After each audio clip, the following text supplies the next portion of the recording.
I want us to go to 1 Kings chapter 22. And I'm going to start reading verse 37. It says this, so the king died. It's talking about Ahab. And what was Ahab's wife's name?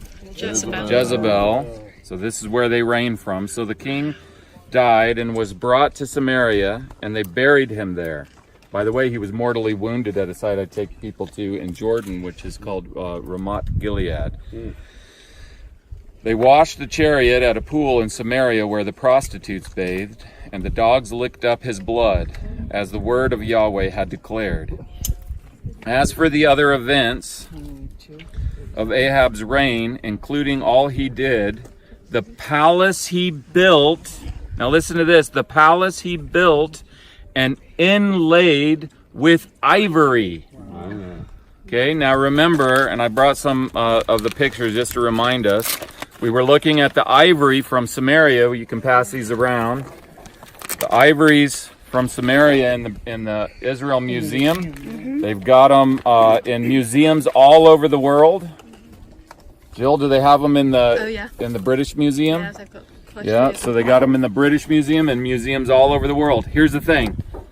The most ivory that has come out of an archaeological dig in this land is Samaria, which we should expect because before archaeologists ever dug here, the Bible tells us that Ahab built a palace inlaid with ivory. Okay, if you just take one thing, if we just take one thing for each site, one main thing that the Bible says about that site and one main thing found in archaeology, I mean, it's an amazing match. For Shechem, it's a fortress temple. Talks about a fortress temple. Maybe gather them together and I don't know if Rachel is here. Just hold on to him for a second for me. For Shechem, it's a fortress temple. For Samaria, it's a palace inlaid with ivory. For Jericho, it's a fallen wall. You see what I mean? It's a match. Okay. Now I'm going to go to 2 Kings 18.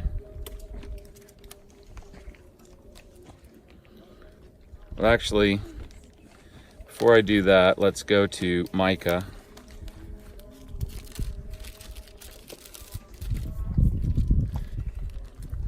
Now you see in Micah chapter 1, it talks about the judgment against Samaria and Jerusalem.